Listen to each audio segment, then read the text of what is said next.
su-aashan waxay ka socotaa Marwa, Kaabuul, Afghanistan. Sidee baan isaga joojin karaa dhagaysiga heesaha ee aan qabatimay? Arrinta ku saabsan iska goyntaada heesaha waxa ugu wacan ee aan ku fikiri karo waa inaad dhagaysato qiraa'aadka oo ay duubeen quraa'da ugu fiican ee caalamka.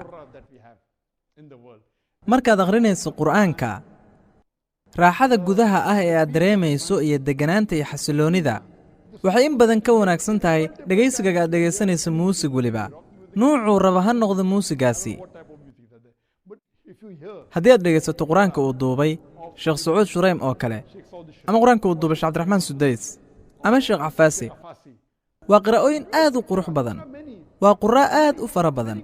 haddii aad dhagaysato habka ay qur'aanka u akhrinayaan iyo codka quruxda badan ee Ilaahay ku irsaaqay, Ilaahay ma haddii codadkoodu inay kaa oysiyaan ayaa laga yaabaa. haddii aad fahmayso macnaha qur'aankana ka basay qurux badan, haddii aad dhagaysato qur'aankaas la duubay oo tarjumada la socoto oo aad ka heli karto YouTube-ka, tanina waa mid ka mid a hababka ugu fiican ee haddii aad caado ka dhigato aadan u dhowaan doonin heesaha mar kale.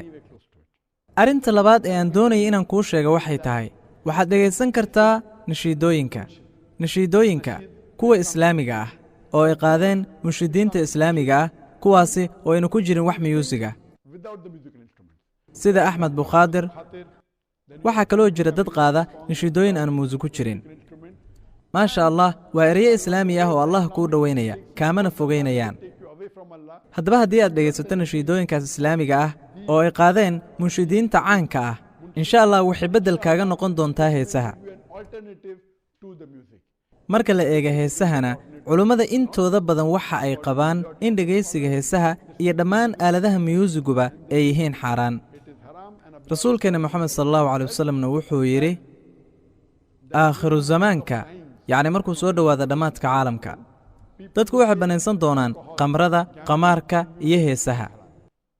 saa darteed insha Allah waxaan rajaynayaa inaad iska joojin doonto dhegaysiga heesaha wakhtiga ugu dhow, sidoo kalena aad barato qiraa'aadka oo dhegaysato qur-aanka kariimka ah iyo nashiidooyinka islaamiga ah ee aan muusiga lahayn.